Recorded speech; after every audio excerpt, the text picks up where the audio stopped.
جسے ہم پورا کہتے ہیں مڈل ایسٹ، بلکہ صرف مڈل ایسٹ نہیں، پورا شمالی افریقہ سلطنت عثمانیہ کا حصہ تھا، خلافت عثمانیہ۔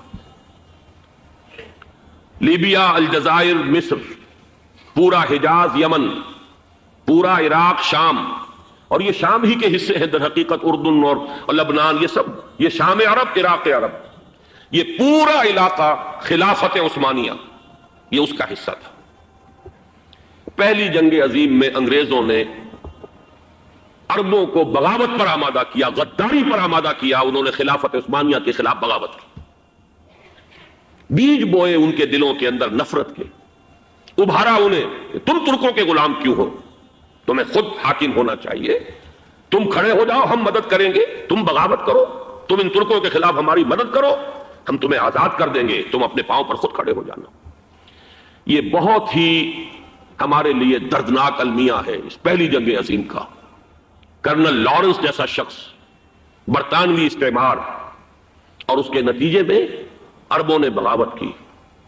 اور اس قدر دردناک بات آپ کو بتا رہا ہوں، میں پہلی مرتبہ جب سن 62 میں حج کے لیے گیا مدینہ منورہ میں، ابھی وہ ریل کے انجن کھڑے ہوئے تھے۔ یہ ترکی کے زمانے میں، سلطنت عثمانیہ کے زمانے میں دباغداد سے مدینے تک ریلوے لائن تھی۔ یہ پورا ایک عالم سلطنت عثمانیہ، صرف سلطنت نہیں، خلافت عثمانیہ، پوری ٹرینیں جو ہے ترکوں کی اڑائی گئی، ہزاروں ترکوں کو شہید کیا گیا، یہاں تک کہ صحن حرم میں شہید کیے گئے سینکڑوں ترک۔ یہ جرم تھوڑے نہیں ہے، معمولی نہیں۔ آج جس کی سزا مل رہی ہے، معلوم ہونا چاہیے کہ وہ جرائم کون کون سے تھے۔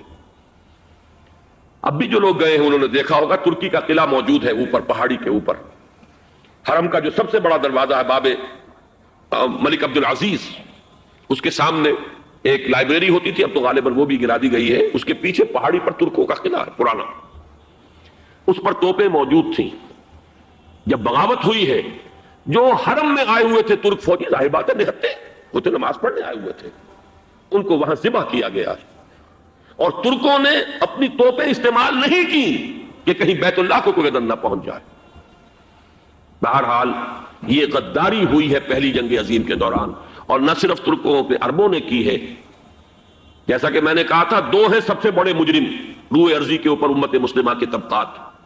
ہمارا پنجابی سپاہی بھی جا کر انگریزوں کی مدد کر کے ایلن بی کو قبضہ جو لے کر دیا بغداد کا، اس میں ہمارے مسلمان پنجابی سپاہی بھی شامل تھے۔ یہ خون چکاں باب ہے ہماری تاریخ کا اس صدی کا۔ لیکن اس کے بعد سلطنت عثمانیہ کے ٹکڑے ہو گئے، چیچڑے ہو گئے۔ ایک انگریز نے لکھا ہے یہ جملہ، زہر میں بجھا ہوا جملہ، کہ تاریخ میں یہ بات ثبت ہو جائے گی کہ ایک انگریز نے اس سلطنت کے ٹکڑے کر دیے کہ جو عمر فاروق نے قائم کی تھی رضی اللہ تعالی عنہ۔ یہ پورا عالم، یہ تمام علاقہ کس نے فتح کیا تھا؟ یہ بات ہاتھ بدل گئے تھے، پھر ترک آ گئے، خلافت عثمانیوں کے پاس چلی گئی، لیکن یہ سلطنت تو حضرت عمر رضی اللہ تعالیٰ عنہ کے زمانے سے چلی آ رہی تھی۔ اس کو ایک انگریز کرنل نے، اور اس نے بغاوت میں آمادہ کر کے عربوں کو اور ترکوں کے پیٹھ میں چھرا ڈھپوا کر ان کے ذریعے سے اور ٹکڑے کر دیے۔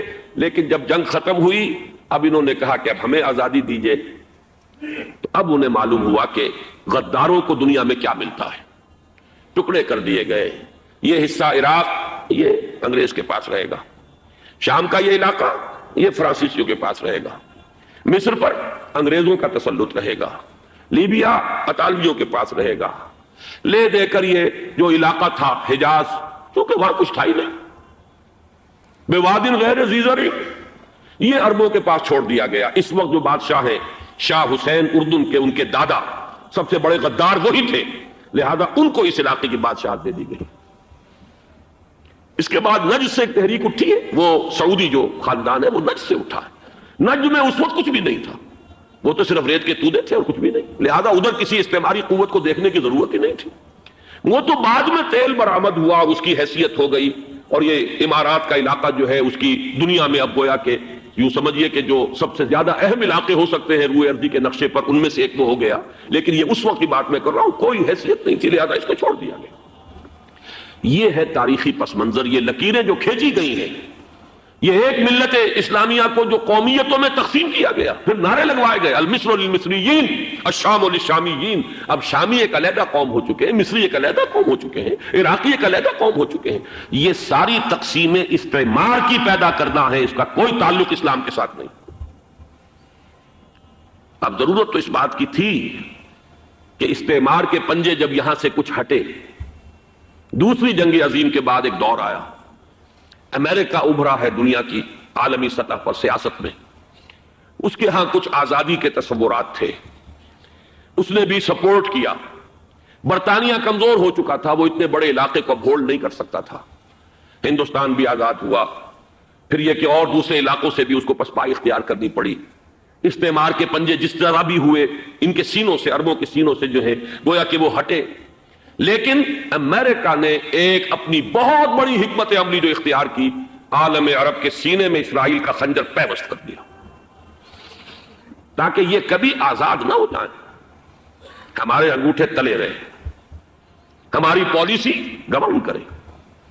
یہ استعمار کا دوسری جنگ عظیم کے بعد جہاں برطانوی استعمار، فرانسیسی استعمار رفتہ رفتہ یہ ہٹنے شروع ہوئے، صدر ناصر نے انگریزوں کو اٹھا کر پھینکا میڈیٹرینین میں اور دوسرے جگہوں سے، الجزائر نے آزادی حاصل کی فرانس سے، اطالویوں سے جو ہے لیبیا والوں نے آزادی حاصل کی، یہ ہو گیا، لیکن ایک خنجر پیوست کر دیا گیا اسرائیل کا سینہ عرب میں۔ اس صورتحال میں ظاہر بات ہے کہ ایک تو بڑی آئیڈیل پوزیشن تھی کہ پورا عالم اسلام متحد ہو، لیکن وہ تو بہت دور کا خواب معلوم ہوتا ہے۔ علامہ اقبال سے بڑا کوئی نقیب نہیں ہے ملت اسلامی کی وحدت کا، ایک ہو مسلم حرم کی پاسبانی کے لیے نیل کے ساحل سے لے کر تا بخاک کاشغر، لیکن انہیں بھی اپنے لیکچرز میں کہنا پڑا کہ اس وقت جو صورتحال ہے پورے عالم اسلام کی ایک وحدت بن جانا تو تقریباً ناممکن نظر آ رہا ہے، اگر کسی طرح ایک common wealth of Muslim nations وجود میں آ جائے تو بھی بڑی کامیابی ہوگی، لیکن اس سے بھی پہلے یہ تو زیادہ آسان تھا کہ عالم عرب ایک وحدت کی شکل اختیار کر لے۔ یہ تو ایک قوم ہے، اکثر و بیشتر ایک نسل یا زیادہ دو نسلیں کہتی ہیں، شمالی افریقہ میں بربر نسل بھی ہے، باقی تو سب عرب ہے۔ یہ پورا عالم ایک نسل، ایک زبان، پورے اتنے رقبے کے اوپر بولے جانے والی ایک زبان، یہ تو ایک ہو جائے۔ افسوس یہ ہے کہ اس کا ایک ہو جانا، ایک شخصیت ابھری تھی جو مذہبی مزاج کی شخصیت تھی، جو دینی مزاج کی حامل شخصیت تھی، اگر اس کی قیادت میں عالم عرب متحد ہو جاتا تو واقعتاً ایک بہت بڑا جو ہے مرحلہ وہ طے ہو جاتا پوری عالمی ملت اسلامیہ کی ایک وحدت اختیار کرنے کا۔ وہ شخصیت تھی شاہ فیصل شہید کی، اور اس لفظ کے ساتھ ہی آپ کے ذہن میں آ گیا ہوگا کیوں انہیں شہید کر دیا گیا، کس نے کیا کرایا، کہاں سے تعلیم حاصل کر کے آیا تھا وہ جس نے شہید کیا شاہ فیصل شہید کو، اس کی گردن پر کون سوار تھی، وہ یہودی لڑکی کے جس کے فوٹو بھی شائع ہوئے، ایک گردن پر اٹھائے کھڑا ہوا شہزادہ اپنی ایک یہودی دوست کو، لڑکی کو، اور وہی ہے کہ جس نے جا کر پستول سے شہید کیا ہے۔ جان میں اچھی طرح جان لیجئے، جیسے بارہا میں نے عرض کیا ہے کہ حضرت عمر کو شہید کرنے والا کہنے کو ابو لولو فیروز تھا، لیکن اس کے پیچھے پورا ایرانی نسل پرستی کا جو پورا پس منظر ہے، اسے تو ہر شخص جس کی ذرا بھی نگاہ جو ہے جو صرف منظر کو نہ دیکھ رہی ہو، پس منظر کو بھی دیکھنے والی ہو، وہ تو جان دے گی کہ ابو لولو فیروز ایک فرد کا نام نہیں تھا، وہ ایران کا انتقام تھا عالم عرب سے۔ بالکل اسی طریقے سے یہ امریکی استعمار کا ہتھ کنڈا تھا، اسے محسوس ہوا۔ شاہ فیصل مذہبی مزاج کا شخص، یہ ابھر رہا ہے، اور یہ شاہ فیصل کی حکمت عملی کا ذرا آپ اندازہ کیجئے۔ لاہور میں سمٹ کانفرنس ہوئی، اس میں وہ آئے، سب سے ٹاورنگ پرسنالٹی پورے اس وقت عالم اسلام کے اندر شاہ فیصل کی تھی، اور وہ گویا کہ ایک بہت ہی جس کو کہا جائے کہ ایک بہت ایلڈرلی، ایک بزرگانہ ایک شخصیت جو ہے، اور انہوں نے اپنے دولت کے دروازے، عرب میں وہ مشہور تھے کہ نہایت خسیس اور بخیل انسان ہے، اس لیے کہ وہاں وہ خرچ کرتے تھے حساب کتاب کے ساتھ، لیکن ان کے خزانے کھلے ہوئے تھے عالم اسلام کے لیے، ادھر بھی مدد ہے، ادھر بھی مدد ہے، ادھر بھی کام ہو رہا ہے، ادھر بھی کام ہو رہا ہے۔ پھر انہوں نے تیل کا ہتھیار استعمال کر کے ایک دفعہ امریکہ کو دن میں تارے دکھا دیے تھے۔ فرام دی ڈیزرٹ ایریا، فطرت کے مقاصد کی کرتا ہے نگہبانی، یا بندہ صحرائی یا مرد کوہستانی، بندہ صحرائی۔ اس کے بعد کیا ہوا؟ اسلام تو خلافت راشدہ کے بعد سے ڈکلائن شروع ہو گیا، ملوکیت آ گئی، وہ اسلام کا نظام شورائی جو ہے حکومت کی سطح پر ختم ہو گیا، لیکن عرب بڑھتے گئے، پھر بوڑھے ہو گئے، پھر مر گئے۔ ان کی موت کے لیے دو چیزیں ذہن میں رکھیے، پہلے کروسیڈرز نے آ کر انہیں جو ہے پٹائی کی، لاکھوں کو قتل کیا ہے. یہ جب 1099 میں یروشلم فتح کیا ہے کروسیڈرز نے، تو جتنا قتل عام ہوا ہے کہ گھوڑوں کے گھٹنوں تک خون کی ندیاں بہ رہی تھی یروشلم کی گلیوں کے اندر. اور یہ لکھنے والے ویسٹرن جو ہے آتھرز ہیں، انہوں نے شرم کے ساتھ سر جیسے معلوم ہوتا ہے کہ نیچے کیا ہوا ہے، اور شرما کر بات لکھ رہے ہیں، حقیقت کو لکھا ضرور ہے. اور اس کے بعد تاتاریوں کے ہاتھوں آئے اور کروڑوں مسلمان قتل ہوئے. Not lakhs, not it, literally کروڑوں. پوری خارزم شاہ کی حکومت عظیم ترین، دی گریٹر خراسان، دی خراسان بزرگ، دی گریٹر خراسان ختم. ایسا بھی کیا ہے کہ ایک شہر کی ساری آبادی کو قتل کیا اور ان کے دھڑ تو پھینک دیے، صرف سر جو ہے سرے ایک جگہ جمع کیے، ایک پہاڑی کی شکل دی ان کو، اس کے اوپر تخت جمایا گیا اور کسی تاتاری وحشی سردار نے اس تخت پہ بیٹھ کے شراب پی. This happened in the 13th century of Christian era. 1258 میں فال آف بغداد کے ساتھ عرب قوم کی موت واقع ہوئی. قومیں رہتی ہیں، اس کے بعد ان کے لیے قیادت نہیں تھی. اس کے بعد سے مسلم ورلڈ کی، مسلم امہ کی قیادت عربوں کے ہاتھ میں نہیں ہے. ہاں، اللہ کی طرف سے یہ معجزہ ہو گیا، جنہوں نے کروڑوں مسلمانوں کو قتل کیا تھا وہ خود اسلام لے آئے. ہے آیا فتنہ تاتار کے افسانے سے پاسباں مل گئے کعبے کو صنم خانے سے. اس کے بعد 4 عظیم ترین مملکتیں جو بنی ہیں انڈیا میں، کون تھی یہ؟ خاص طور پر مغل. ترکان تیموری، یہ ترک تھے. ایران میں ترکان صفوی، دی صفوید ٹرکس. پھر دی سلجوق ٹرکس، مڈل ایسٹ کے اندر سلجوقی. اور اناطولیہ سے جو ایشیا مائنر سے شروع ہو کر جو نکلے ہیں پھر آٹومان ٹرکس. تو آپ کو معلوم ہے کہ یورپ کا مشرقی حصہ پورا فتح کیا. ویانا کی سیج تک گئے ہیں، وہاں سے واپسی شروع ہوئی ہے. جیسے حضور کے زمانے میں ٹورز تک پہنچ گئے تھے، تقریباً 200 میل رہ گیا تھا پیرس حضور کے بعد صلی اللہ علیہ وسلم. حضور کا انتقال تو 632 میں ہو گیا ہے. اس کے بعد جو ہے 732 میں وہ شکست ہوئی ہے وہاں پر. اسی طرح ویانا کا جب اٹھانا پڑا ہے محاصرہ، تو وہاں سے بیکورڈ موومنٹ شروع ہوئی ہے. لیکن یہ کہ یورپ کا بہت بڑا حصہ جو ہے ترکوں کی زیر نگین رہا. 400 برس تک خلافت بھی ان کے پاس رہی. پھر ڈاؤن فال آ گیا. اب ہم اس دوسرے ڈاؤن فال کے لوئسٹ ایب پر کھڑے ہوئے ہیں. اور یہ لوئسٹ ایب شروع ہوا ہے 1924 سے. 1924 میں خلافت ختم، صرف ایک سمبل تھا، a symbol of Muslim unity. اور سن 14 سے 18 تک کی جو جنگ تھی، اس کے نتیجے میں great Ottoman empire just vanished from the surface of the earth, اور at least I can say from the map of the world. زمین تو ختم نہیں ہوا کرتی نا، لیکن یہ کہ آٹومان امپائر کہاں تھی یہ آج کوئی بھی نہیں بتا سکتا. کہاں بتائیے نقشے کے اندر کہاں تھی. حصے بکھرے ہو گئے عالم اسلام کے. بغاوت کروائی تھی ترکوں کے خلاف عربوں سے. کرنل لارنس، اس نے جو بغاوت کروائی ہے، یہ جو شاہ بیٹھا ہوا حسین کا اس کا پردادا جو تھا، اس نے بغاوت کی تھی اور ترکوں کو ذبح کیا تھا، ترکوں کو قتل کیا تھا. حرم شریف میں قتل کیا ہے ترکوں. اس لیے کہ قلعہ موجود تھا. جو لوگ، اب تو وہ ختم ہو گیا قلعہ، جو لوگ کچھ عرصے پہلے گئے ہیں وہاں پر، تو پہاڑی جو ہے باب عبدالعزیز کے سامنے وہاں پہاڑی نظر آتی ہے، اور پہاڑی کے اوپر ترکوں کا قلعہ بھی تک موجود تھا. وہ وہاں موجود تھے، توپیں موجود تھیں، وہ توپیں چلا سکتے تھے، لیکن انہوں نے خانہ کعبہ کا انکار پسند نہیں کیا. ان کی نگاہوں کے سامنے ترک جو ہے فوجی وہاں پر ذبح کیے جا رہے ہیں. اور وعدہ کیا تھا، ہم تمہیں آزادی دیں گے. تو وہ ترکوں کے غلام کیوں ہو گئے؟ آزادی کیا دی؟ سب حصے بکھرے کر لیے. عراق انگریزوں کے پاس رہے گا، مصر انگریزوں کے پاس رہے گا، شام فرانسیسیوں کے پاس رہے گا، فلسطین کا بھی مینڈیٹ انگریزوں کے پاس رہے گا، لیبیا اطالویوں کے پاس رہے گا، الجزائر فرانس کے پاس رہے گا، وغیرہ وغیرہ، موریتانیہ اسپین کے پاس رہے گا، وغیرہ وغیرہ. تو یہ لوئسٹ ایب تھا. تو ہم اس اعتبار سے اس وقت تاریخی پہلو سے وہ اپنے 2 عروج دیکھنے کے بعد، پہلا عروج under the leadership of the Arabs, دوسرا عروج under the leadership of the tricks. اب یہ دونوں نیچے زمین پر پڑے ہوئے ہیں. ایک تو یہ ہے جو حقیقت ہے جس کو سمجھنا چاہیے، اور دوسرے یہ کہ ہمارا اصل سبب کیا ہے. اسے میں کہوں گا ایمان کی کمزوری. مغرب کا فلسفہ جب ہمارے سر پر آ کر سوار ہو گیا تو اس سے ہمارے ایمان کی جڑیں کھل گئی. مسلمان تو ہم رہ گئے، مومن بھی رہ گئے.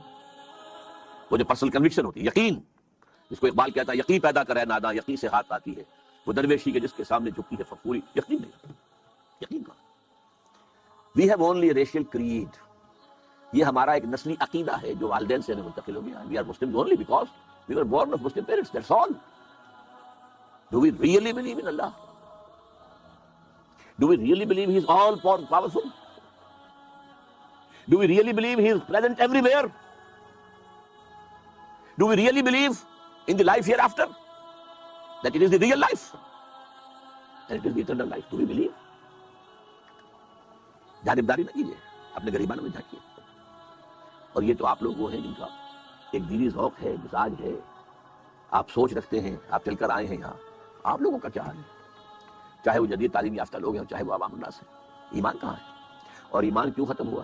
یہ بھی نوٹ کر لیجیے. اس کی تشخیص کی تھی 20ویں صدی عیسوی کے مفکر اعظم قرآن سے دوری.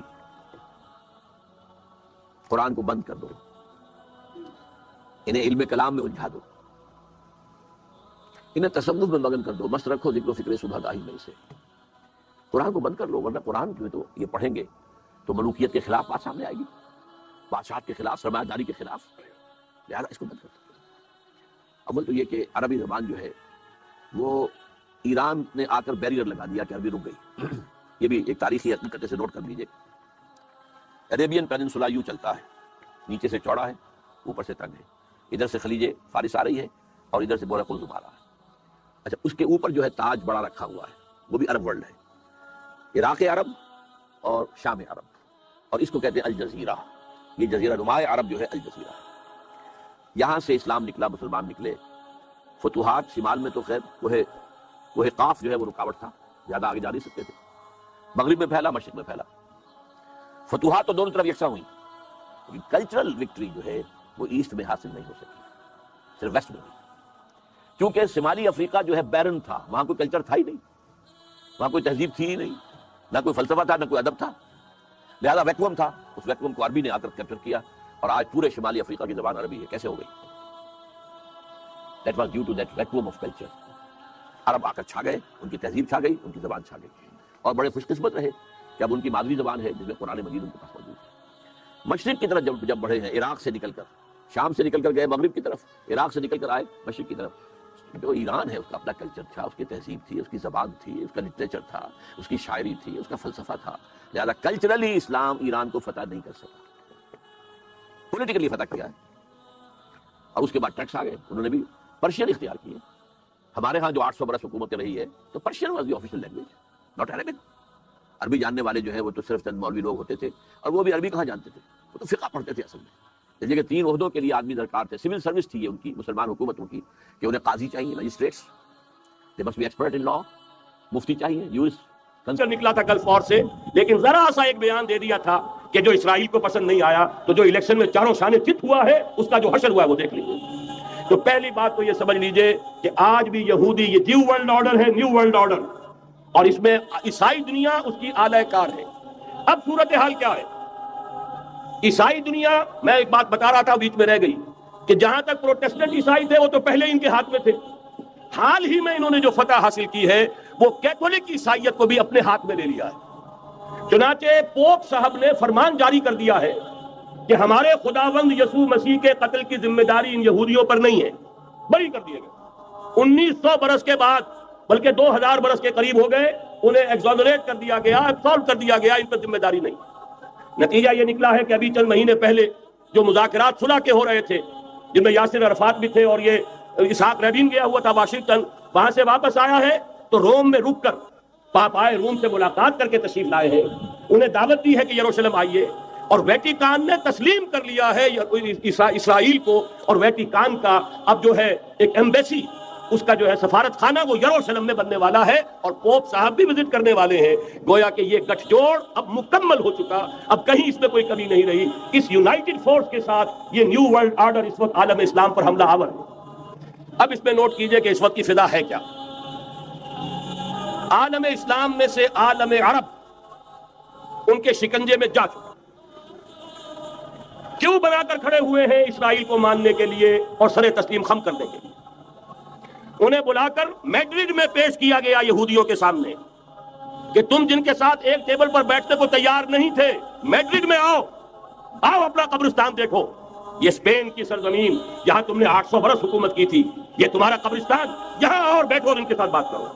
گئے تھے کہ نہیں تمام فرنٹ لائن سٹیٹس میڈرڈ میں؟ حالانکہ کوئی بین الاقوامی کانفرنس کبھی میڈرڈ میں نہیں ہوئی. یا تو یہ واشنگٹن میں، بعد میں وہ سارے معاملات واشنگٹن میں چلے. شروع وہاں سے کیا، اس لیے کہ نیوز ویک کا کچھ عرصے پہلے کور سٹوری جو تھی 1992 is the year of Spain. Why? 1592 was the year of the fall of Granada.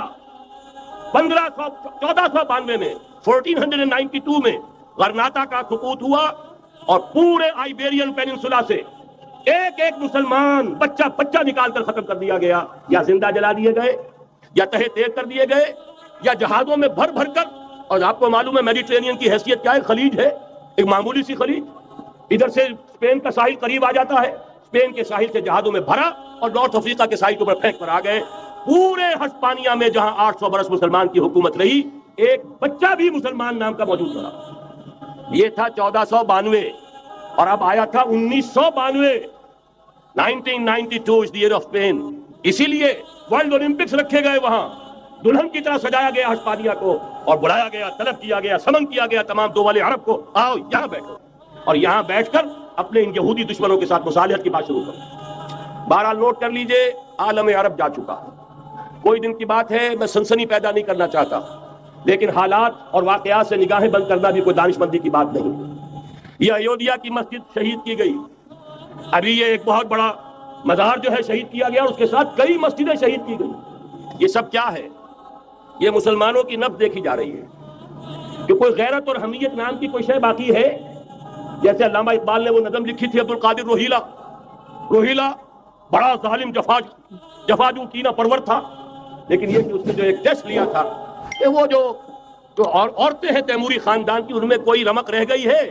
معلوم ہوا کہ نہیں، کہ غیرت نام تھا جس کا گئی تیمور کے گھر سے، ختم، غیرت نکل گئی. اسی طرح ایودھیا کی مسجد، اب چرار شریف، اور یہ کوئی دن کی بات ہے کہ اب مسجد اقصیٰ کا نمبر آیا کہ آیا. اس کے لیے پوری تیاریاں ہو چکی ہیں. یروشلم کا مشرقی حصہ خالی کرایا جا چکا ہے، اس کے اندر اب پورا تسلط یہودی کر رہے ہیں. یہاں تک کہ اب کے یاسر عرفات صاحب نے بھی کچھ نہ کچھ جو ہے احتجاج کی بات کی ہے، حالانکہ اب تک ہر بات مان کر منقار زیر پر تھا. لیکن یہ کہ ایک وقت آتا ہے آخر کار اسے بھی کچھ بولنا پڑ گیا ہے. لیکن یہودی اب پیچھے قدم ہٹانے والا نہیں ہے. ان کا تھرڈ ٹیمپل، تیسری مرتبہ ہیکل سلیمانی تعمیر ہونا ہے. نوٹ کر لیجئے، ان کے لیے وہ وہی کچھ ہے جو ہمارے لیے کعبہ ہے. ان کے لیے ہیکل سلیمانی بالکل وہی حیثیت رکھتا ہے جو ہمارے لیے کعبہ. وہ ہیکل سلیمانی ایک مرتبہ پہلے نبوکدنضر کے ہاتھوں مسمار ہوا، پھر سن 70 عیسوی میں ٹائٹس کے ہاتھوں مسمار ہوا. سن 70 کے بعد آج 1995 میں کتنے برس ہو گئے؟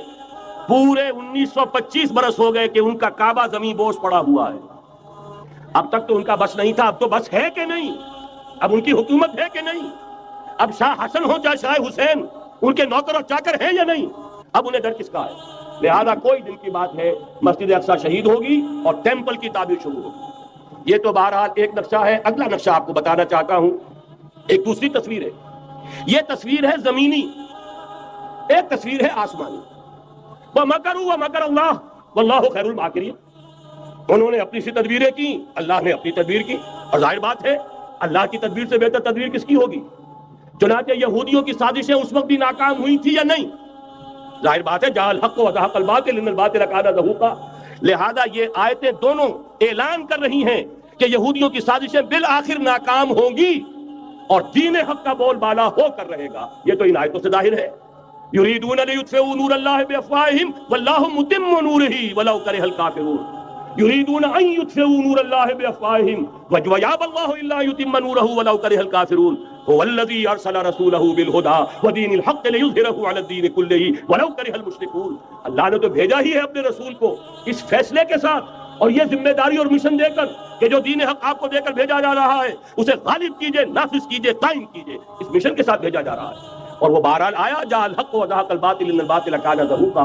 لیکن نوٹ کرنے کی بات یہ ہے، ذرا یہاں تھوڑا سا تحمل کے ساتھ غور کیجئے گا، کہیں میرے خلاف کوئی فتویٰ دینا شروع کر دیں. کیا حضور کا مقصد بعثت اس وقت مکمل ہو گیا تھا؟ ایک درجے میں ہو گیا کہ جزیرہ نما عرب پر اللہ کے نور کا بھی اتمام ہو گیا، اللہ کا دین بھی غالب ہو گیا کہ نہیں ہو گیا؟ لیکن کیا محمد الرسول اللہ صرف عرب کے لیے بھیجے گئے تھے؟ قرآن کہتا ہے ببانگ دول وما ارسلناک الا کافۃ للناس بشیرا ونذیرا. اے محمد صلی اللہ علیہ وسلم، ہم نے نہیں بھیجا ہے آپ کو مگر پوری نوع انسانی کے لیے بشیر اور نذیر بنا کر. تو جان لیجئے کہ یہ مقصد بعثت محمدی صلی اللہ علیہ وسلم بتمام و کمال اس وقت پورا ہوگا جب کل عالم انسانیت پر، کل روئے ارضی پر اللہ کا دین اسی طرح غالب ہو جائے گا جس طرح کہ محمد رسول اللہ والذین معہ صلی اللہ علیہ وسلم ورضی اللہ تعالی عنہم اجمعین، ان کے ہاتھوں سے، ان کے ایثار سے، ان کی قربانیوں سے، جن کا نقشہ آپ کے سامنے مولانا کھینچ چکے ہیں، ان کے احسان، ان کی قربانیاں، ان کی محنت، ان کی جفاکشی، ان کی سرفروشی، ان کے جان تن من دھن لگا دینے کے نتیجے میں جیسے اس وقت غالب ہوا تھا، کل روئے ارضی پر غالب ہوگا، تب کہیں جا کر مقصد بعثت محمدی مکمل ہوگا۔ یہی وجہ ہے اقبال نے کہا تھا وقت فرصت ہے کہاں، کام ابھی باقی ہے، نور توحید کا اتمام ابھی باقی ہے، لیکن ساتھ ہی خوشخبری بھی دی تھی، یہ چمن معمور ہوگا نغمہ توحید سے، آئے گا وہ دور، یہ چمن معمور ہوگا نغمہ توحید سے، لازماً آتا رہے گا۔ بہرحال یہ جان لیجئے کہ نظام خلافت میں بالکل نیا بندوبست اراضی ہوگا، اور وہ اس اصول پر ہوگا یہاں کوئی زمین ملکیتی نہیں ہے، سب مسلمانوں کی اجتماعی ملکیت، مسلمانوں کو دو، مسلمانوں کی بہبود اور پوری ملک اور ملت کی بہبود کے لیے وہ زمینیں خرچ کی، اس کی آمد بھی خرچ ہوگی۔ باقی چند چیزیں جو ہیں اس کو مجھے بیان کرنے کی ضرورت نہیں، یہی موٹے اصول تھے۔ باقی یہ کہ شراب اور جمی مسکرات جو ہیں ان سب پر مکمل پابندی، اس پر شدید ترین تعزیرات ہو سکتی ہیں۔ ایرانیوں نے کر کے دکھا دیا اپنے ملک کو پاک، تو آخر ہم بھی تو کر سکتے ہیں۔ نظام خلافت آئے گا تو ان پر چوٹ پڑے گی۔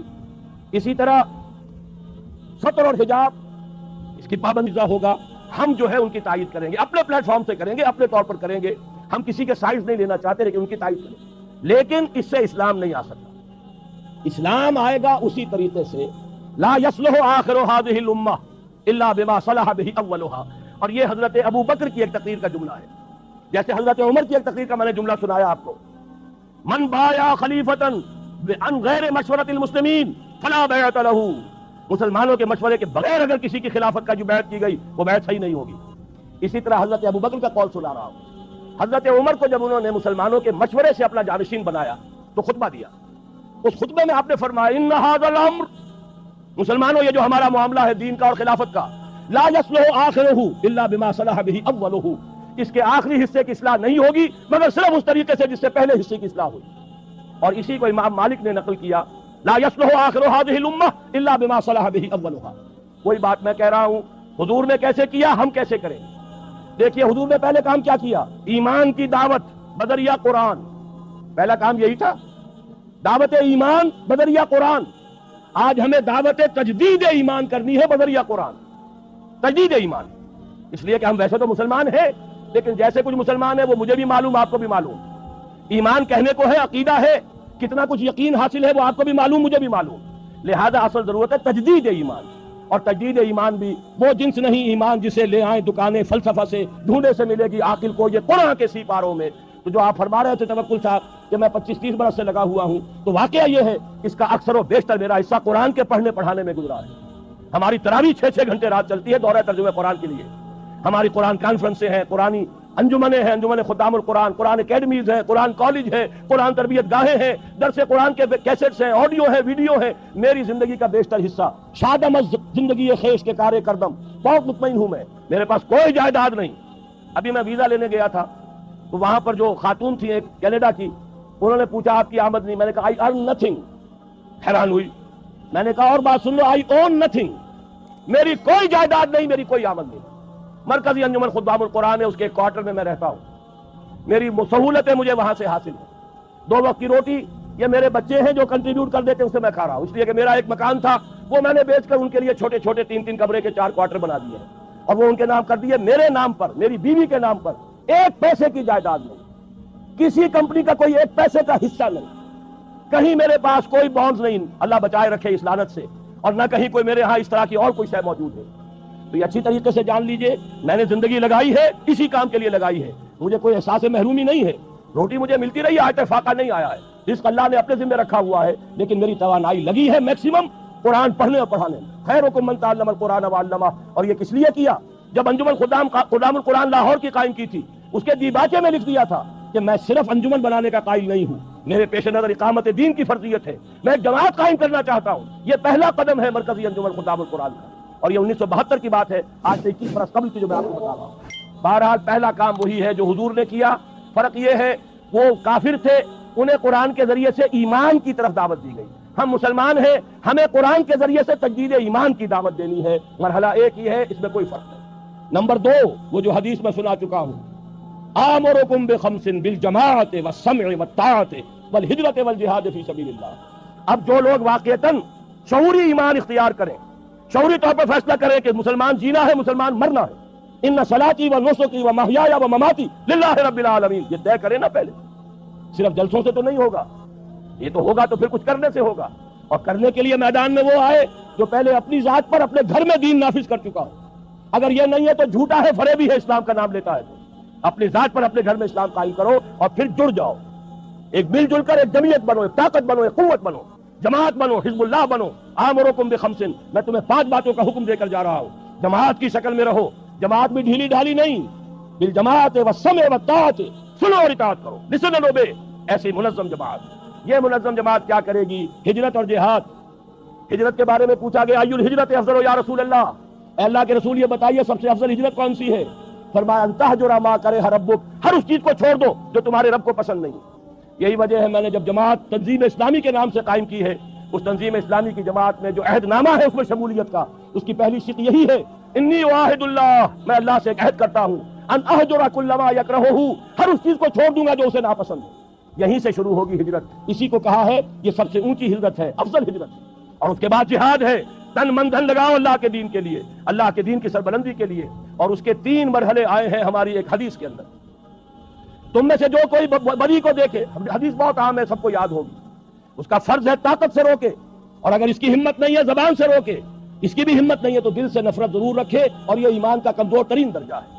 ظاہر بات ہے اس جماعت میں, تنظیم اسلامی میں, اس حزب اللہ میں, اس خلافت کو قائم کرنے والی آرگنائزیشن میں وہی لوگ آئیں گے جنہیں بدی سے نفرت ہے اور نیکی چاہتے ہیں کہ قائم ہو جائے. وہ معاونین کی تحریک ہم نے رکھی ہے, تحریک خلافت کے معاونین. تنظیم میں آنے کے لیے بیعت ہے, بیعت سم و طاعت فی المعروف, شریعت کے دائرے کے اندر اندر جو حکم دو گے مانیں گے. وہ حکم کوئی بھی ہو, ہماری طبیعت کے مطابق ہو یا ہماری منشا کے خلاف ہو, شریعت کے خلاف نہ ہو تو مانیں گے. 5 دفعہ قرآن میں یہ مضمون آیا ہے, 5 دفعہ, لیکن الفاظ بدل بدل کر آیا ہے. 5 جگہ یہ بات واضح ہوتی ہے کہ تمام نوع انسانی کے لیے بھیجے گئے, واحد رسول اللہ کے. جیسے واحد رسول اللہ کے وہ ہیں جنہوں نے دین حق کو بالفعل غالب کیا, فرد واحد سے دعوت کا آغاز کیا.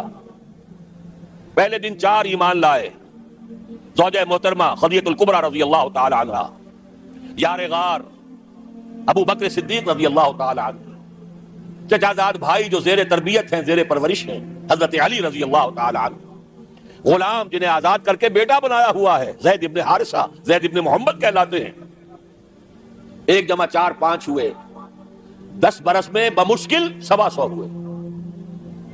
لیکن اس کے بعد وہی جو گلیوں کی تبلیغ کر رہا تھا, جو گھر گھر پر جا کر دستک دے رہا تھا دعوت و تبلیغ کے لیے, وہی پھر بدر اور حنین میں فوجوں کی سپہ سالاری کا ذمہ دار بھی ہے.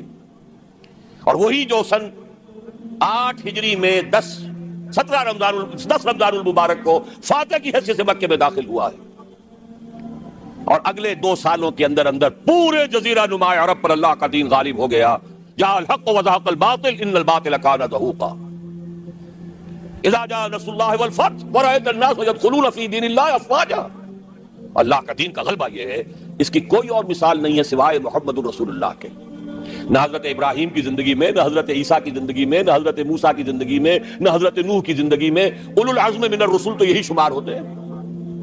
زیادہ سے زیادہ 2 اور شریک کر لیجئے, حضرت ہود اور حضرت صالح. اولو العزم من الرسل تو حقیقت میں 5 ہی ہیں. نوح پہلے, محمد آخری صلی اللہ علیہ وسلم, درمیان میں ابراہیم, موسیٰ, عیسیٰ. یہی وجہ دیکھیے سورہ شورى کی آیت میں پہلے حضور, حضرت نوح, پھر حضور, اور پھر درمیان کے 3. شرع لكم من الدين ما وصى به نوحا اول والذي اوحينا اليك محمد رسول اللہ آخرا وما وصينا به ابراہیم وموسى وعیسیٰ. 3 درمیان میں ہے, 5 اولو العزم من الرسل. کیا کسی کے ہاتھوں, کسی اور کے ہاتھوں محمد الرسول اللہ صلی اللہ علیہ وسلم کی طرح دین کے غلبے کا فی الواقع دنیا میں ظہور ہوا؟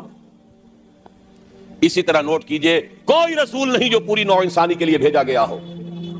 میں یہاں 5 اسلوب بیان نہیں کر سکتا, لیکن ایک آیت تو شاید سب کو یاد ہوگی, وما ارسلناک الا کافۃ للناس بشیرا ونذیرا. اے نبی, ہم نے نہیں بھیجا ہے آپ کو مگر تمام انسانوں کے لیے بشیر اور نذیر بنا کر. وما ارسلناک الا رحمۃ للعالمین. قل یا ایھا الناس انی رسول اللہ الیکم جمیعا. 5 اسلوب ہیں، لیکن سب سے نمایاں، سب سے واضح وَمَا أَرْسَلْنَاكَ إِلَّا كَافَّةً لِلنَّاسِ بَشِيرًا وَنَذِيرًا۔ نوٹ کیجئے، اگر مقصد بعثت محمدی غلبہ دین ہے اور بھیجا گیا محمد کو پورے عالم انسانیت کے لیے، ان دونوں کا منطقی نتیجہ کیا نکلے گا؟ کیسے ممکن ہے کہ حضور کا مقصد بعثت پایہ تکمیل کو نہ پہنچے اور قیامت آ جائے، دنیا ختم ہو جائے؟ ناممکن۔ دنیا کے خاتمے سے پہلے وہ وقت آ کر رہے گا جب کل کرۂ ارضی پر اللہ کا دین اسی طرح غالب ہو جائے جیسے کہ محمد عربی صلی اللہ علیہ وسلم کے دست مبارک سے جزیرہ نما عرب میں غالب ہوا۔ اگر نہیں ہوتا تو تکمیل نہیں ہوئی۔ یہی بات کہی ہے اقبال نے، وقت فرصت ہے کہاں، کام ابھی باقی ہے، نور توحید کا اتمام ابھی باقی ہے۔ جزیرہ نما عرب تو جگمگا اٹھا نور توحید سے، جیسا کہ بعد میں عرض کروں گا۔ پھر اصحاب ثلاثہ، خلفائے ثلاثہ کے عہد خلافت میں کہاں سے کہاں کا علاقہ جو ہے وہ منور ہو گیا، بقعہ نور بن گیا توحید سے۔ لیکن پوری دنیا تو نہیں ہوئی نا، ابھی تو چین بھی تھا، ہندوستان بھی تھا، ابھی تو پورا یورپ بھی تھا، پورا افریقہ بھی تھا، سوائے شمالی افریقہ کے اور کہاں دین پہنچا تھا؟ جب تک کہ کل روئے ارضی پر اللہ کا دین غالب نہیں ہوتا، حضور کا مقصد بعثت نامکمل ہے، وقت فرصت ہے کہاں، کام ابھی باقی ہے، نور توحید کا اتمام ابھی باقی۔ البتہ اتمام کے 2 مفہوم سمجھ لیجئے۔ ایک ہے کسی شے کا کسی ایک بلندی تک پہنچ جانا، ایک ہے کتنی اس کی وسعت کتنی ہے۔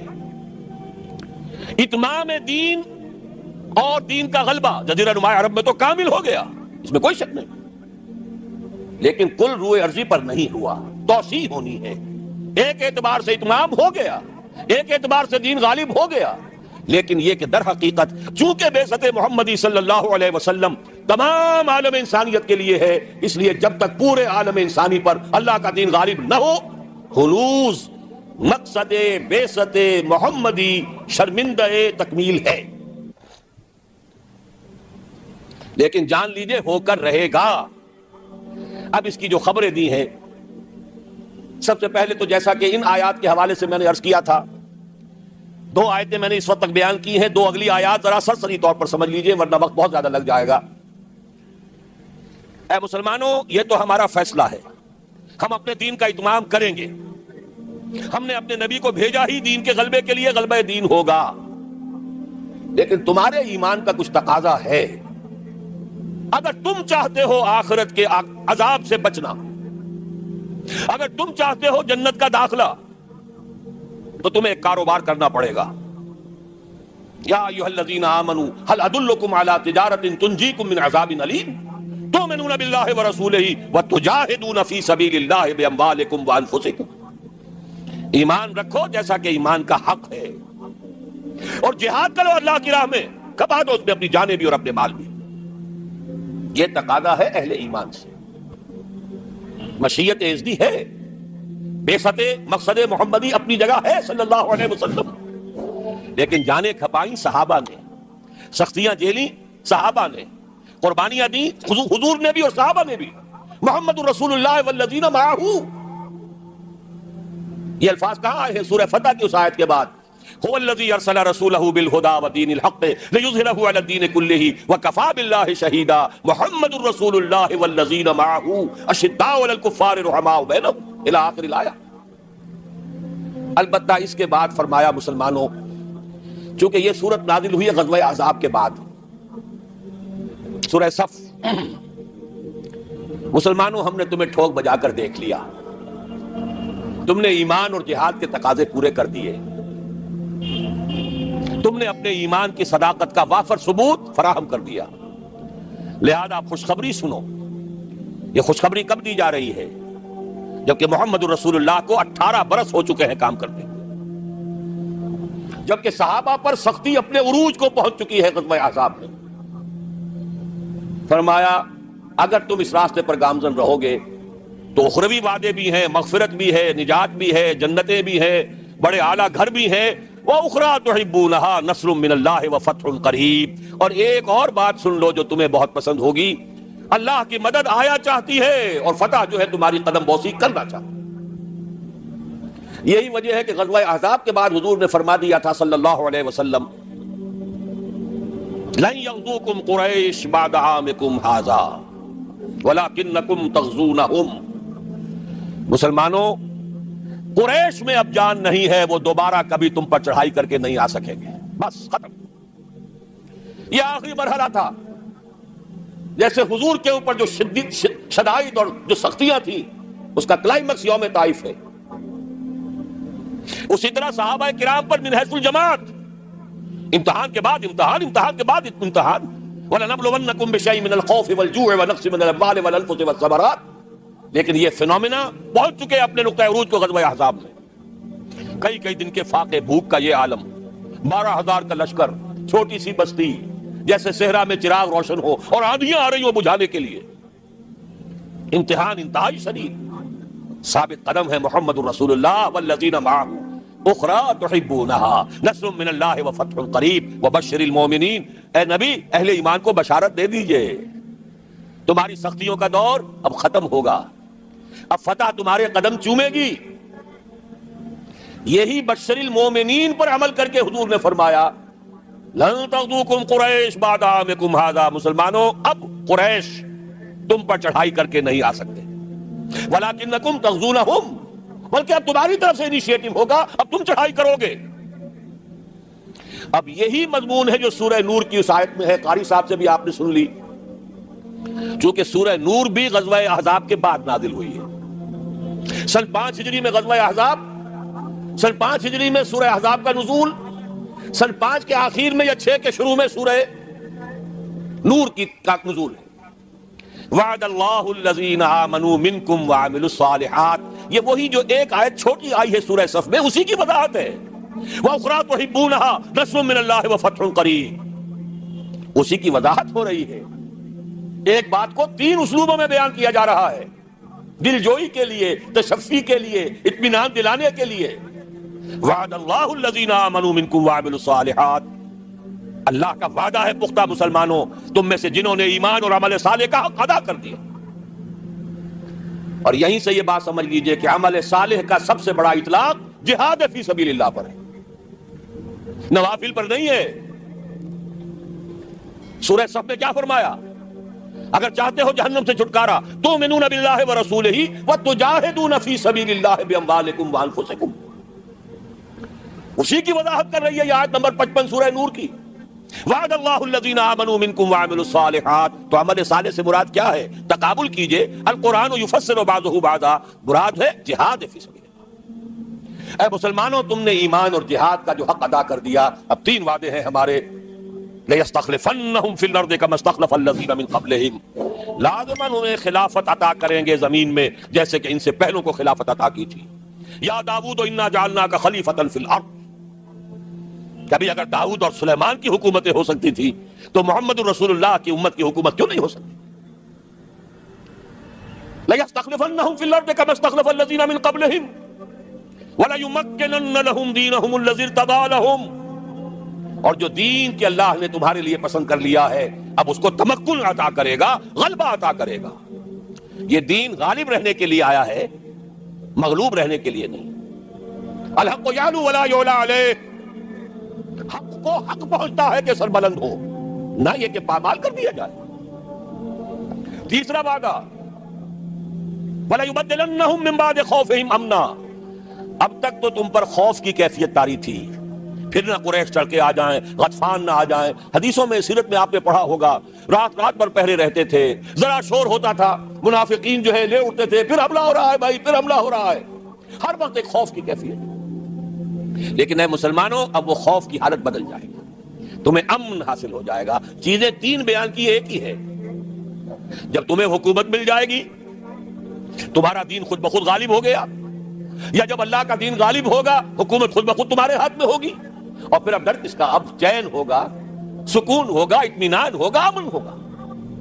یعبدوننی، اور پھر وہ میری بندگی کریں گے جیسے کہ بندگی کا حق ہے. نوع انسانی کا ذہن اور فکر کے اعتبار سے ارتقا ہوا ہے. ہمیشہ سے انسان اپنے فکر اور شعور کے اعتبار سے اس سطح پر نہیں تھا جس سطح پر آج ہے.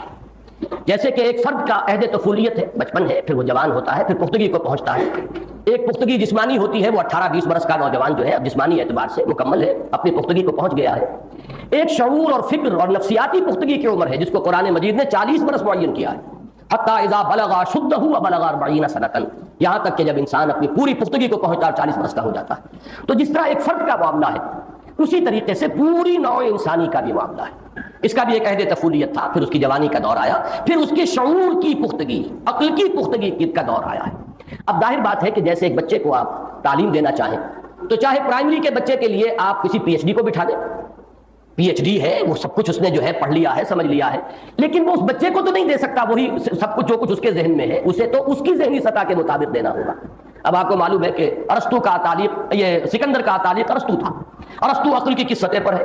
آج بھی وہ ایک گویا کہ امام مانا جا رہا ہے پوری دنیا کے اندر. ایک خاص نقطۂ نظر جو ہے اس کے اندر وہی ہے، اب بھی امام کی حیثیت سے مسلم. لیکن یہ کہ سکندر کی سطح جو بھی رہی ہوگی مختلف ادوار میں، ظاہر بات ہے کہ ارسطو اپنا کل علم اور فہم اور کل حکمت جو ہے وہ اس کو ابتدائی سٹیجز کے اندر تو نہیں دے سکتا تھا. تو اللہ تعالیٰ کا علم کامل، اللہ کی ہدایت کامل ہے، وہ تو ہمیشہ سے ازل سے، اس کی صفات تو مستقل ہیں اور ازلی ہیں. لیکن نوع انسانی کو جو ہدایت اور رہنمائی دی گئی ہے وہ درجہ بدرجہ بڑھی ہے. اور اس درجہ بدرجہ بڑھنے میں جان لیجئے کہ یہ جو ہدایت آتی رہی سابقہ صحیفوں میں، کتابوں میں، اس لیے کہ حضرت ابراہیم علیہ السلام کے لفظ کے ساتھ صحیفہ آتا ہے، صحف ابراہیم و موسیٰ. پھر حضرت موسیٰ علیہ السلام کے لیے باضابطہ نام کے ساتھ تورات ہے، پھر زبور ہے، پھر انجیل ہے. پھر یہ کہ اور بہت سے نبیوں کے صحیفے ہیں جو اولڈ ٹیسٹمنٹ کے اندر جمع کیے گئے ہیں، اگرچہ ان کی صحت کی کوئی ضمانت نہیں ہے، لیکن بہرحال یہ نہیں کہا جا سکتا کہ کل کے کل وہ جھوٹ پر یا فیبریکیشن ہی پر مشتمل ہے. یہ سب در حقیقت وہ تدریجی ارتقاء ہے ہدن کا. یہ تدریجی ارتقاء تکمیل کو پہنچا ہے اس کلام پاک میں. الہدا، اب یہ کامل ہو گئی، ہدایت کامل.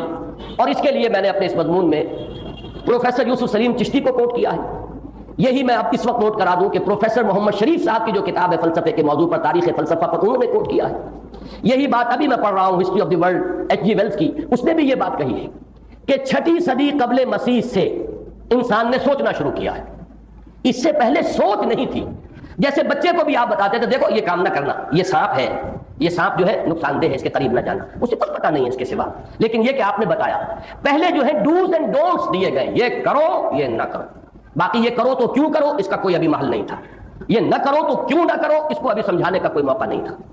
وہ بیسک وزڈم ابھی امپارٹ نہیں کی جا سکتی تھی نوع انسانی کو، جس سے خود اس میں صلاحیت پیدا ہو جائے، باطنی بصیرت پیدا ہو جائے کہ کیا میرے لیے نفع بخش ہے، کیا میرے لیے نقصان دہ ہے، وہ اصول کیا ہیں جو گورن کر رہے ہیں میرے نفع و نقصان کو. ابھی انسان اس کا اہل نہیں تھا. لہذا تورات جو نازل ہو رہی ہے 1300 ایئرز BC میں، 13 صدی قبل، اس کے لیے لفظی قرآن مجید کے اندر یا مختلف جگہ پر آتا ہے تو وہ احکام تھے. اس کے اندر جیسے کہ 10 کمانڈمنٹس احکام تھے، اس میں ڈوز بھی تھے، ڈونٹس بھی تھے، اوامر بھی تھے، نواہی بھی تھے، یہ کرو یہ نہ کرو. اس لیے کہ ابھی وہ عہد طفولیت ہے. البتہ حضرت مسیح علیہ السلام سے 600 برس قبل انسان نے سوچنا شروع کیا. اچانک محسوس ہوتا ہے پوری دنیا میں، چین سے لے کر اور یونان تک معلوم ہوتا ہے کہ انسان گویا کہ جوان ہو رہا ہے. اب اس نے سوچنا شروع کر دیا ہے. کنفیوشس ہے، گوتم بدھ ہے، مہاویر ہے، زرتشت ہے، فلاں ہے، اب وہ ارسطوٹل ہے، وہ سوکریٹیز ہے، یونان کے اور دوسرے سائنسدان جنہوں نے کہ ابتدا جو ہے بنیاد ڈالی ہے دنیا میں سائنس کی، یہ سب ایک دور کے لوگ کنٹمپریریز ہیں. معلوم ہوا کہ ایک دم انسان کی عقل جو ہے وہ اپنے اس بلوغ کو پہنچ گئی ہے کہ اب اس نے غور و فکر کرنا شروع کیا. اور عجیب بات یہ ہے کہ حضرت مسیح کو درمیان میں رکھ کر 6 صدیاں ادھر 6 صدیاں ادھر، یہ 1200 برس ہے. موسٹ پروفنڈ یہ دور ہے نوع انسانی کی تاریخ کا. اگر اس کو ایک انسان سمجھے، جیسے کہ صوفیہ انسان اکبر کا ایک لفظ استعمال کرتے ہیں کہ یہ پوری نوع در حقیقت ایک فرد کی حیثیت رکھتی ہے، تو اس کی زندگی میں یہ 1200 برس ہیں جس میں کہ اس کی سوچ شروع ہو کر اور انتہائی درجے تک پہنچ گئی ہے. اس کی فلسفیانہ فکر اپنے انتہا کو، نقطۂ عروج کو، کلائمیکس کو پہنچ گئی ہے. جو کچھ انسان بحیثیت انسان سوچ سکتا تھا یا سوچ سکتا ہے، وہ گویا کہ 600 عیسوی میں حضرت مسیح کے 600 سال بعد وہ اپنے کمال کو پہنچ گئی. چشتی صاحب تو دعوے کے ساتھ کہا کرتے تھے، چونکہ ان کی ساری عمر گزری تھی، وہ جورو نہ جاتا اللہ میاں سے ناتا، شادی انہوں نے کی نہیں، ساری عمر کتابیں پڑھنا اور فلسفہ اور منطق اور تاریخ اور ادیان عالم، مذاہب عالم، پھر ان کا تقابلی مطالعہ، یہی ان کا موضوع تھا. اور ان کا دماغ جو ہے، چونکہ مجھے ان کی زندگی کے آخری دور میں کافی عرصے ان کا قرب حاصل رہا اور میں نے ان سے بڑا استفادہ کیا ہے، تو ایک بہت بڑی لائبریری کے مانند، اور آخری وقت تک ان کی یادداشت بڑی کلیئر تھی، حوالے پورے کے پورے جو کہ تو دیتے تھے. انہوں نے یہ دعویٰ کیا ہے، پروفیسر یوسف سلیم چشتی جو شارح اقبال کی حیثیت سے زیادہ معروف ہیں، باقی ان کی دوسری حیثیتیں جو معروف نہیں ہو سکی.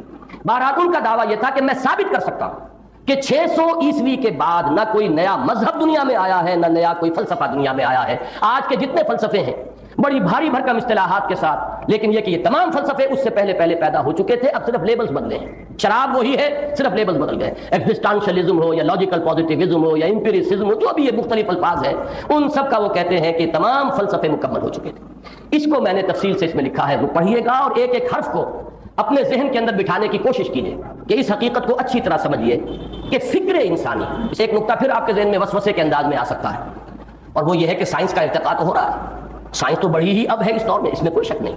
آپ علوم کو دو حصوں میں رکھیے، ایک ہے مادی علوم، فزیکل سائنسز، اس کا ارتقا مسلسل ہو رہا ہے اور ہوگا، ابھی ہم نہیں کہہ سکتے کہ کہاں تک یہ انسان پہنچے گا۔ اور واقعہ یہ ہے کہ جن چیزوں کی خبر دی ہے حضور صلی اللہ علیہ وسلم نے، دجالیت کے عنوان سے یہ سائنس ان دجالیت کی ان تمام حدود تک پہنچ کر رہے گی، یہ تو ہے اس سائنس کے ارتقا کا معاملہ۔ لیکن فکر اور شے کا نام ہے، فلسفیانہ فکر، وہ جو پوری کائنات اور اس کی حقیقت کو ایک حقیقت بسیطہ کی حیثیت سے سمجھنے کی کوشش، اور اس کی جو اصل حقیقتیں ہیں ان تک پہنچنے کی کوشش، جس کے بارے میں وہ شعر میں نے آپ کو سنایا تھا کہ حدیث مطربو میں گو و راز دہر کم ترجو کہ کس نقصد ونک شاید بحکمتی معمارہ، یہ راز دہر جبکہ تجھ بن نہیں کوئی موجود، پھر یہ ہنگامہ خدا کیا ہے، ہم کون ہیں، کائنات کیا ہے، ہمارا اس سے رشتہ کیا ہے، یہ خود بخود بن گئی یا یہ کوئی اس کا بنانے والا ہے، کوئی بنانے والا ہے تو اس سے ہمارا تعلق کیا ہے، ہماری زندگی بس یہی زندگی ہے جو اس دنیا میں ہم بسر کر رہے ہیں یا موت کے بعد بھی ہماری کوئی زندگی ہے۔ تو یہ تمام وہ مسائل ہیں کہ جن کا سائنس سے کوئی تعلق نہیں، اسی لیے آپ دو حصوں میں تقسیم کرتے ہیں، فزکس اینڈ میٹا فزکس۔ تو میں جس چیز کا ذکر کر رہا ہوں وہ میٹا فزکس ہے، وہ چیز کے جو ہمارے حواس کے دائرے سے باہر، حواس کے دائرے کے اندر جو علوم ہیں انہیں آپ فزیکل سائنسز کہیں گے، ان میں ارتقا ہو رہا ہے۔ لیکن وہ فکر انسانی، وہ فلسفیانہ فکر جو ہے، وہ میٹا فزیکل تھاٹ، اس کے مختلف شعبے ہیں، وہ مکمل ہو چکا تھا جب بعثت محمدی ہوئی صلی اللہ علیہ وسلم، اور اس وقت پھر اب الہدا دے دی گئی، ہدایت کاملہ۔ اور اسی کے ساتھ ایک ربط اور تعلق میں نے، چونکہ میرے ذہن میں آیا، میں نے بیان بھی کیا ہے باہر، آج پھر نوٹ کر لیجئے، یہی وجہ ہے کہ اس الہدا کی حفاظت کا ذمہ اللہ نے لیا، اس سے پہلے جتنی ہدن نازل ہوئی ان کی حفاظت کا ذمہ نہیں لیا، اس لیے کہ اصل کامل ہدایت تو ابھی آنے والی تھی، کوئی جو ہے اس کی ہدایت غیر ضروری تھی، اس کی حفاظت غیر ضروری تھی، کوئی اللہ تعالیٰ کو میوزیم نہیں سجانا تھا، اصل شے تو ہے ہدایت۔ اور ہدایت چونکہ ابھی یہ تدریجی ارتقاء ہے، اس کا ہو رہا ہے، تدریجی مراحل طے کر رہی ہے یہ ہدایت خداوندی، اللہ کے علم کے اعتبار سے نہیں، نوع انسانی جس کو ہدایت پہنچانی ہے اس کے ذہنی اور فکری ارتقاء کے اعتبار سے۔ لہذا یوں سمجھیے کہ انٹرم پیریڈز میں جو کچھ انہیں دے دیا گیا ہے اس کی حفاظت کی چندہ ضرورت نہیں ہے۔ ہاں جب وہ ہدایت کاملہ آ جائے گی، جب الہدا بن جائے گا معاملہ، وہاں تک پہنچے گا، اب اس کی حفاظت کا ذمہ لیا جائے گا۔ الیوم اکملت لکم دینکم واتممت علیکم نعمتی، جب یہ اتمام نعمت ہدایت ہو جائے گا تو پھر یہ بھی ساتھ ہی فرما دیا گیا، انا نحن نزلنا الذکر وانا لہ لحافظون، ہم نے ہی اس ذکر کو نازل کیا ہے اور ہم ہی اس کے محافظ ہیں۔ السلام علیکم ورحمۃ اللہ وبرکاتہ۔ مزید اسلامک بیانات سننے کے لیے ہمارے اس چینل امن کا رستہ کو سبسکرائب کیجیے۔ شکریہ۔